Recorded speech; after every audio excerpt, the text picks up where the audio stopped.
flowers on them just so I can have a little style and flavor, Exactly. As simple as that. But once you start, and I start working on my credit, all this stuff, once you start kind of taking pride in yourself so that you want to present yourself as what you see inside, but you have to start to research what that is and really look at what that looks like. Yes. Go around other successful people who are doing what you want to do, and don't take that as, remove your ego. Right. 'Cause your ego tells you, why am I not them, as opposed to your mind, your heart and mind, which should tell you, how did they get there, and let me learn from it. Exactly. And so I had to do an ego shift, and for me it was getting sober.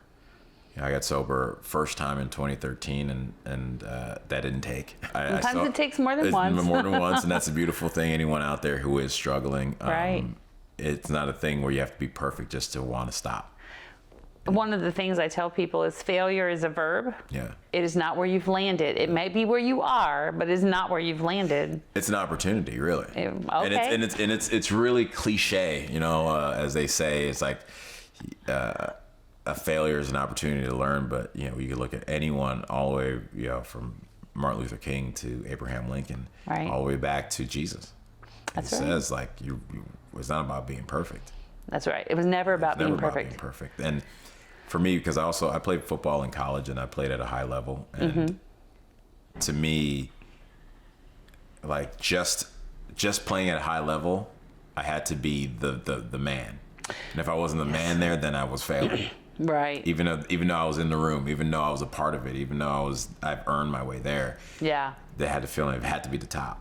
Yeah. And so I was also getting to a point of like not understanding it being the top. It wasn't like the truth of why I'm there. Right. Yeah. That's right. Now as an actor, because I'm there because I love acting, I want to be at the top of it because I love it and I believe that I'm good enough to do so. As opposed to I need to be on top in order to validate who I am is a different thing. Right. But you're being intentional. Exactly. You're doing it on purpose. On purpose, where it's like it's want to. And so if I get on top now, it will be because of my skill. But I'm about doing the work. I'm about creating this art because this is my passion, right? And that's where dreams come true. Yeah. Yes.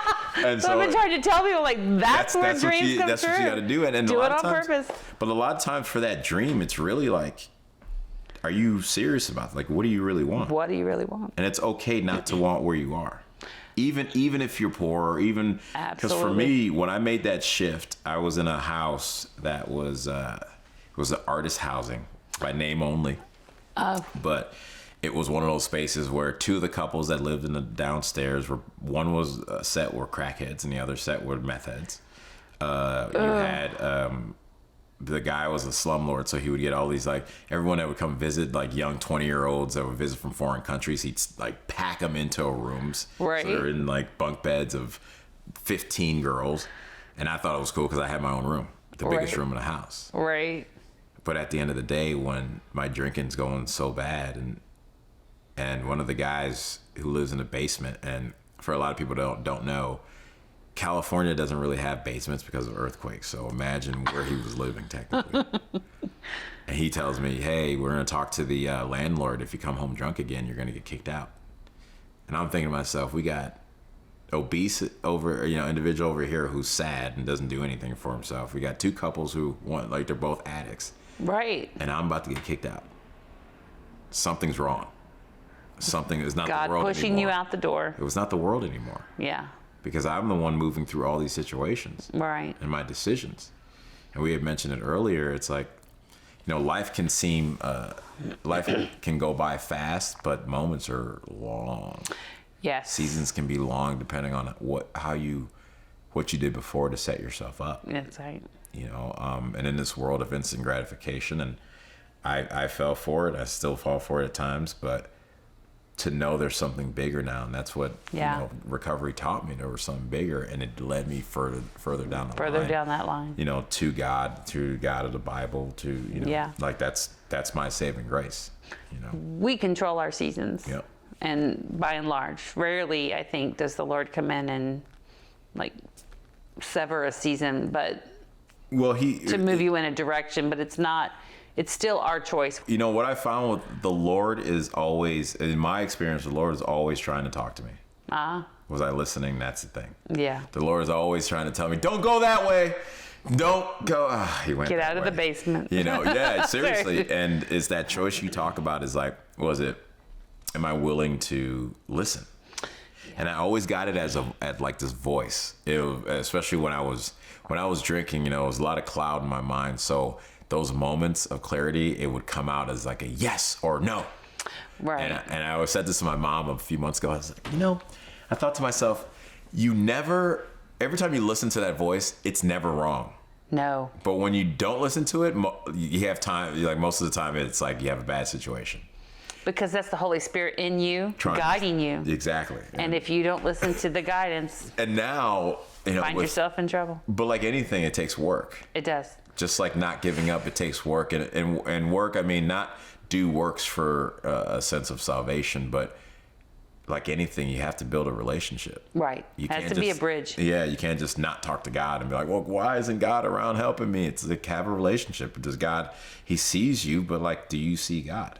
But do you know him? Do you know him? Do you know him that whether it's in a song that plays that answers your question, whether it's you didn't make that light, which helped out a situation, all these different little things, because I believe he is in everything. Yes. And now in the space, in the season that I'm in, I work to try to see what God is offering me every moment, because there is something always there. Good job. And if you can do that, then you can, these questions, this sense of selflessness sometimes, or the doubt, selfishness or doubt, or the big thing of fraud that especially I know a lot of men feel.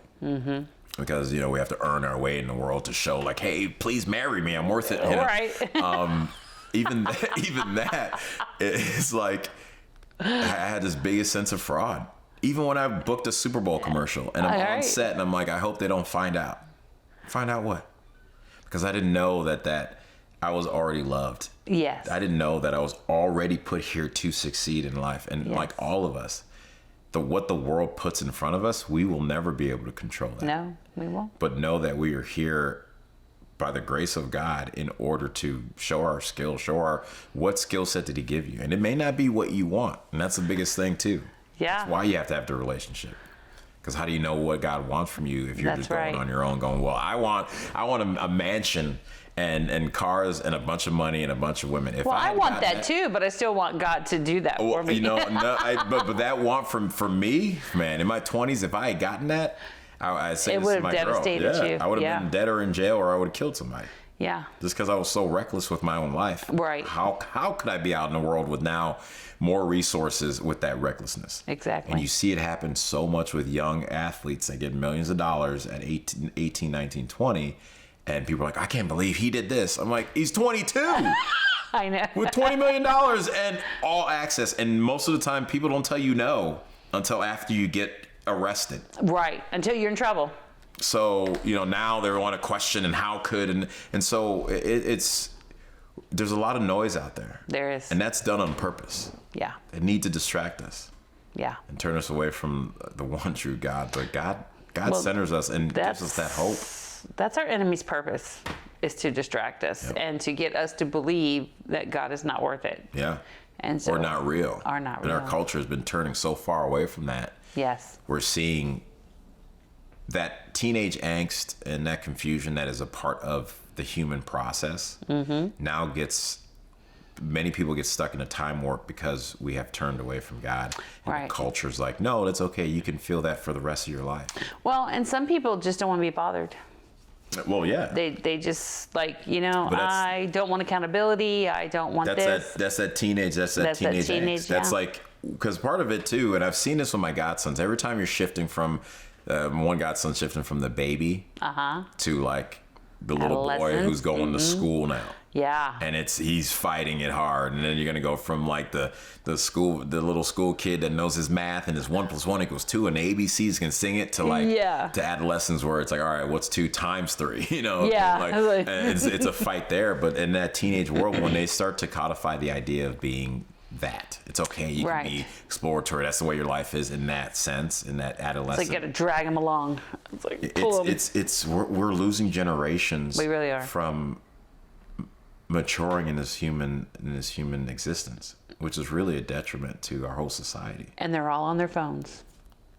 They all have a new babysitter, and they're just waiting on somebody to come and rescue them, and they don't realize that they have to rescue themselves. And they miss out on things taking time to really maturate. Yes. Right? Because the phone, you can go, wait, you remember that scene from the, hold on, here it is. Right. And back in the day, we'd have to go and pop in. If you had a VHS, you have to pop it in, or you just describe it, right? Or you had an encyclopedia where you actually learned so much on the way to what you were looking for. Exactly. Now you're just like Google it and whatever Wikipedia. And now you can't even find encyclopedias. Like if you find encyclopedias, they're at an antique shop. I used to have an Encyclopedia Britannica.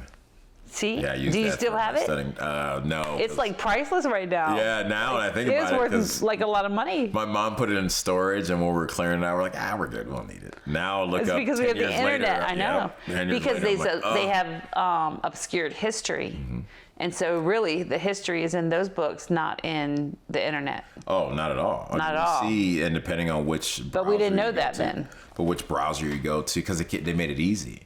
And ease in itself, it can be one of the 7 deadly sins, or sloth. Yeah. And they made it so that, you don't even have to get out of bed to research, you don't have to get out of your room to even go to work. Yeah.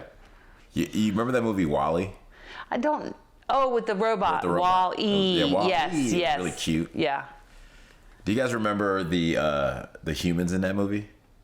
No, there is no humans in that movie. No, there's humans in that movie. There is? Yeah, because WALL-E was a robot sent to go back down to Earth to see if it was able for people to come back down. And there was a spaceship that they were all above Earth, waiting. In that movie, all the humans were morbidly obese. They couldn't walk anymore, and they're in like these pods that took them everywhere. I think I remember that now. Yeah. And so because they lost track of who they were as humans. So they let the robots take over everything. The world. Yeah. And that's what happened. Is like the humans then, and so at the end of the movie, when they come down, there's a plant growing. The humans come out and they're actually walking, and it's just like this awkward, like, ooh, what's going on? And it's really sad to kind of see it happen when I see a 30-year-old. It's almost happening now. Oh yeah. Yeah. So you go to Walmart. You see a 30-year-old in one of those carts, and it's 50 years ago. That person's walking normally. Right. We've been giving up on ourselves in this idea, and it's been championed as self-love.